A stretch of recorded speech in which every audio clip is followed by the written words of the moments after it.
Curso áudio. Lei de Imprensa. Lei 5.250, de 9 de fevereiro de 1967. Regula a liberdade de manifestação do pensamento e de informação. Capítulo 1.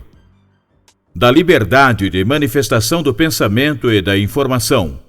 Artigo 1º. É livre a manifestação do pensamento e a procura, o recebimento e a difusão de informações ou ideias, por qualquer meio, e sem dependência de censura, respondendo cada um, nos termos da lei, pelos abusos que cometer. Parágrafo 1º. Não será tolerada a propaganda de guerra, de processos de subversão da ordem política e social ou de preconceitos de raça ou classe. Parágrafo 2º.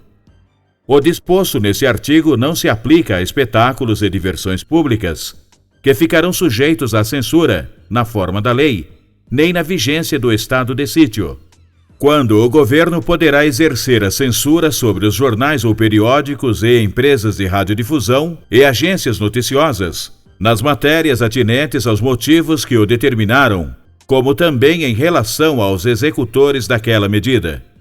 Artigo 2º. É livre a publicação e circulação, no território nacional, de livros e de jornais e outros periódicos, salvo se clandestinos, ou quando atentem contra a moral e os bons costumes. Parágrafo 1º.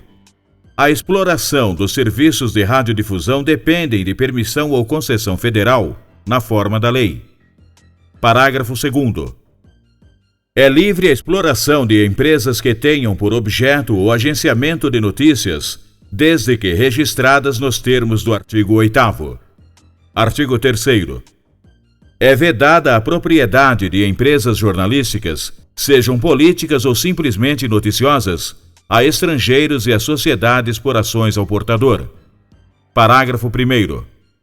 Nem estrangeiros nem pessoas jurídicas, excetuados os partidos políticos nacionais, poderão ser sócios ou particular de sociedades proprietárias de empresas jornalísticas, nem exercer sobre elas qualquer tipo de controle direto ou indireto. Parágrafo 2º.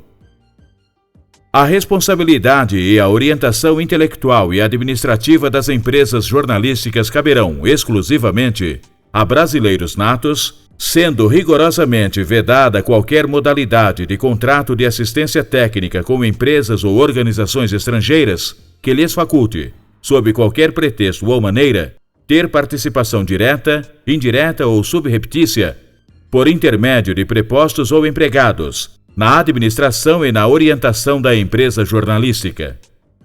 Parágrafo 3º. A sociedade que explorar empresas jornalísticas poderá ter forma civil ou comercial, respeitadas as restrições constitucionais e legais relativas à sua propriedade e direção. Parágrafo 4º. São empresas jornalísticas, para os fins da presente lei, aquelas que explorarem serviços de radiodifusão e televisão, agenciamento de notícias e as empresas cinematográficas. Redação dada pela Lei nº 7.300, de 27 de março de 1985. Parágrafo 5º. Qualquer pessoa que emprestar seu nome ou servir de instrumento para violação do disposto nos parágrafos anteriores, ou que emprestar seu nome para se ocultar o verdadeiro proprietário, sócio, responsável ou orientador intelectual ou administrativo das empresas jornalísticas, será punida com a pena de 1 a 3 anos de detenção e multa de 10 a 100 salários mínimos vigorantes na capital do país. Parágrafo 6º. As mesmas penas serão aplicadas àquele em proveito de quem reverter a simulação ou que a houver determinado ou promovido. Parágrafo 7º. Estão excluídas do disposto nos parágrafos 1º e 2º deste artigo as publicações científicas, técnicas, culturais e artísticas. Artigo 4º. Caberá exclusivamente a brasileiros natos a responsabilidade e a orientação intelectual e administrativa dos serviços de notícias, reportagens, comentários, debates e entrevistas transmitidos pelas empresas de radiodifusão. Parágrafo 1º.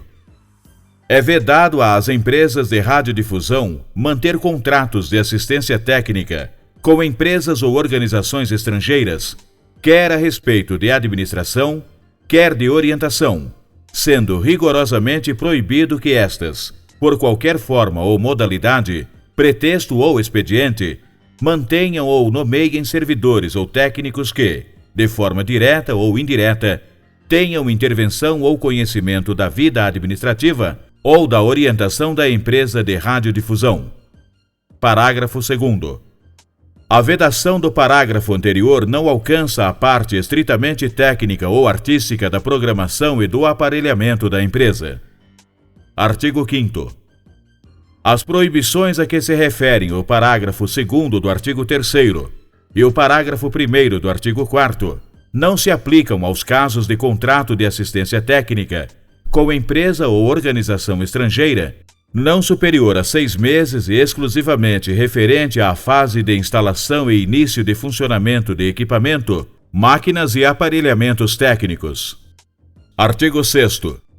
Depende de prévia aprovação do CONTEL qualquer contrato que uma empresa de radiodifusão pretenda fazer com empresa ou organização estrangeira que possa, de qualquer forma, ferir o espírito das disposições dos artigos 3º e 4º, sendo também proibidas quaisquer modalidades contratuais que, de maneira direta ou indireta, assegurem a empresas ou organizações estrangeiras participação nos lucros brutos ou líquidos das empresas jornalísticas ou de radiodifusão. Artigo 7º. No exercício da liberdade de manifestação do pensamento e de informação, não é permitido o anonimato. Será, no entanto, assegurado e respeitado o sigilo quanto às fontes ou origem de informações recebidas ou recolhidas por jornalistas, rádio-repórteres ou comentaristas. Parágrafo 1º. Todo jornal ou periódico é obrigado a estampar, no seu cabeçalho, o nome do diretor ou redator-chefe, que deve estar no gozo de seus direitos civis e políticos, bem como indicar a sede da administração e do estabelecimento gráfico onde é impresso, sob pena de multa diária. Esperamos que você tenha gostado desta prévia. Para continuar ouvindo este audiolivro no Google Play Livros, use o link na descrição do vídeo.